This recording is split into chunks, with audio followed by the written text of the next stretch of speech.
Hi everyone, Pastor Rachel here. Welcome back to my channel where we spend a few moments investing in ourselves, investing in community, and investing in God through acts of prayer, devotion, and reflection. Today I am very excited to introduce Reverend Denyse Barnes, who will be giving a reflection on an excellent and wonderful message that we all need to hear. So listen closely and enjoy this wonderful message from a beloved friend of mine and a beloved friend of Ohio United Methodist Church. Please welcome Reverend Denyse Barnes. Hi everyone. What a great joy to be able to bring a message to you. When Pastor Rachel said to me, "Can you do a reflection for me?" I was like, "Oh yes, I get to talk to my Ohio people. I miss you all so very much, and it's such a great opportunity to connect with you, and I look forward very much to a time when we can be together again." For now, I wanted to talk to you about a train of thought that's been going through my head. I recently got added to a Facebook group is people from my school when I was in high school, and many memories are being stirred. But one of them was that we had an assembly at the end of every term semester for you guys that where we had a school reading, and the school reading was 1 Corinthians chapter 13, and the verses that always stayed with me were, "When I was a child, I talked like a child. I thought like a child. I reasoned like a child. But now I am grown, I have put those childish ways behind me. Now we see but a poor reflection as in a mirror, then we shall see face to face. Now I know in part, then I shall know fully, even as I am fully known. And now these three remain, faith, hope, and love. But the greatest of these is love."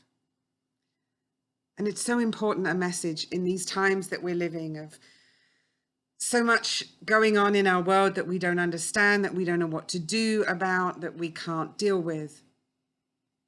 I walk my dogs every morning, just in a circuit around the neighborhood where I'm at. And there's a fence on one side of me as I walk. And at the bottom of this fence is a big glass dome where a dog lives. And this dog uses this dome to look out on the world. And it always occurs to me whenever I see him, what a strange view he must have of the world, looking through this domed version of us as we're on the other side. It's got to be distorted and different to what we're seeing of this dog, the other side. And it really makes me think about the lenses we have in our world, which shape our experience and our viewpoints. It shapes how we tell our stories and how we think, our theology, all of it, the lenses that we use. And it reminded me of a story of when I was in my early 30s and I was lucky enough to visit South Africa. I explored a lot of the South Coast and spent a week or so in Cape Town. When I was there in Cape Town, I visited Robben Island. And this is the island where Nelson Mandela was incarcerated for 18 years, and the place where he wrote his book, The Long Walk to Freedom, which he hid in a vegetable garden in one of the courtyards of the prison to keep it safe. You have to take a ferry to get to the island. And once on board, I was surprised to learn that the captain and crew of the ferry were all at some time incarcerated as political prisoners in South Africa. This extended on to the island where all of the bus drivers and tour guides had also been incarcerated for their roles in the fight against apartheid. To be shown around that place, which had long been used as a depository for the people the world wanted to dispose of, and was once a former leper colony, by the very people who had been incarcerated there, was one of the most powerful experiences of my life. Hearing their stories firsthand, peppered with details of their families, of the things they had found hardest, like mostly from the women, the ability to sit with their children on their laps, and the ways that they found solidarity, community, faith, and hope made the starkness of the wrongs committed against them even greater. And when I was on the ferry going back to the mainland, I sat next to a larger-than-life woman of color who was dressed in these bright, colorful clothes. And I was, of course, instantly drawn to her, and we struck up a conversation. She asked my opinion of all I had just experienced. Still processing it all and finding that so very challenging, my only response was, I'm so ashamed. Faced with the stark reality of what white people had done, these were the only words I had for her. It was at that moment that grace, hope, and faith hit me square in the face. You didn't do these things, she told me. It was done before you were born. You should only be ashamed if you choose to do nothing to force a change in the way the world treats each other. It is a choice we are all faced with as God's children, and one at which we must work endlessly.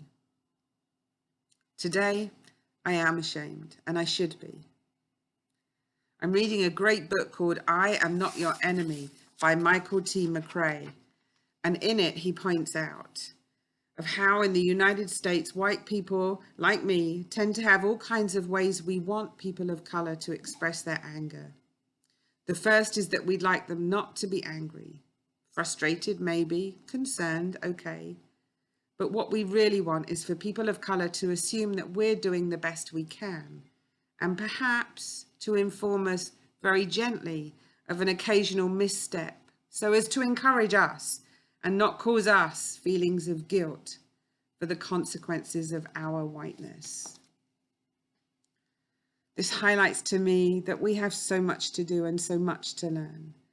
And we need to make a commitment to helping do whatever we can to change the ways of our society and to promote equality for all. I'm still figuring out what that looks like. But for now, I'm using Leviticus chapter 9, verse 34 to guide me and to guide all of us. Because in that it says, anyone who lives with you must be treated as if they were one of you. You must love them as yourself. We have to figure out a way to do that. And we have to do it soon. It's a joy to be with you and to share this message with you. My peace and blessings go out to all of you, and I leave you with this. May the presence of Jesus be known within you and through you. Amen.